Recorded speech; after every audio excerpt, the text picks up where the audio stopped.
उड़ावो उड़ावो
चौहान जी के सुन लो तनिक दिल कवला के का जरूरी बा दिल कवला के का जरूरी बा दिल कवला के का जरूरी बा दिल कवला के का जरूरी बा पसुइले से दूरी बा दिल कवला के का जरूरी बा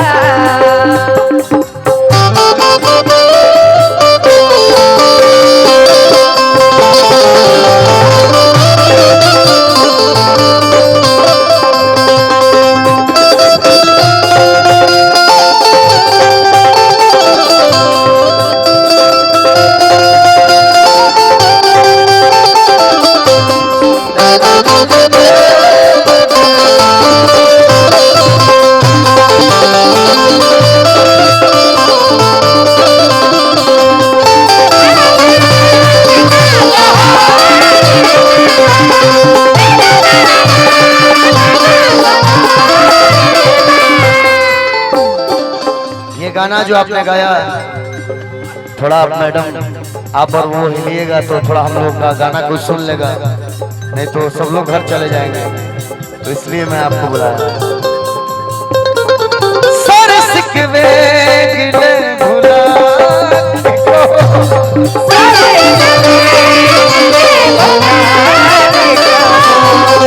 जो भी करना है कसम खा के कहो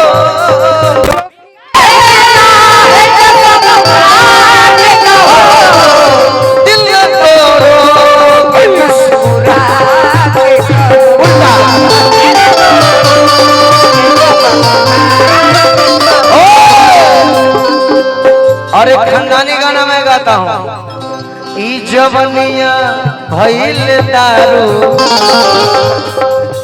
ई जवनिया भइल दारू, केहू पिए वाला बाका।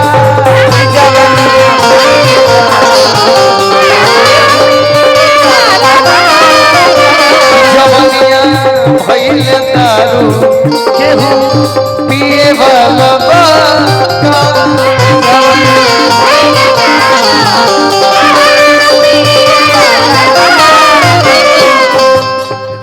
मस्त पानी में जवानी, मस्त पानी में जवानी,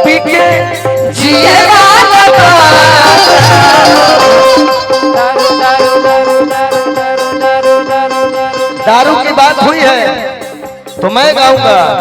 किसी की याद सताए शराब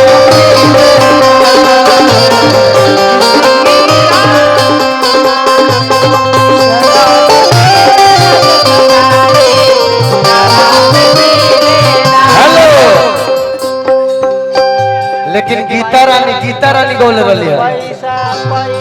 हमरा के साथ सुतैबू तो जार कम लागी।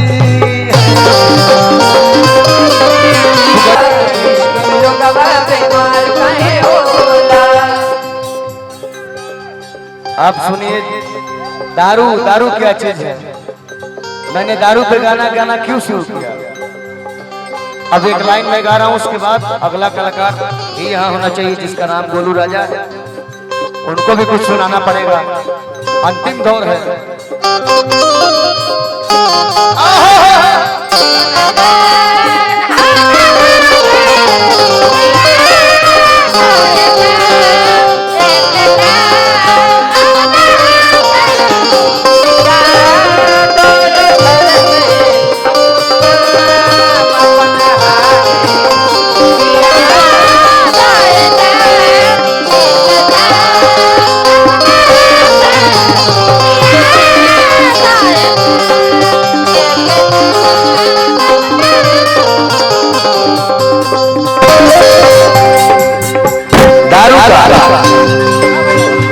जब से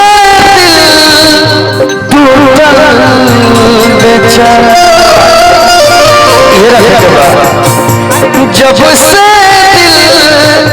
टूटल बेचारा दारू भइल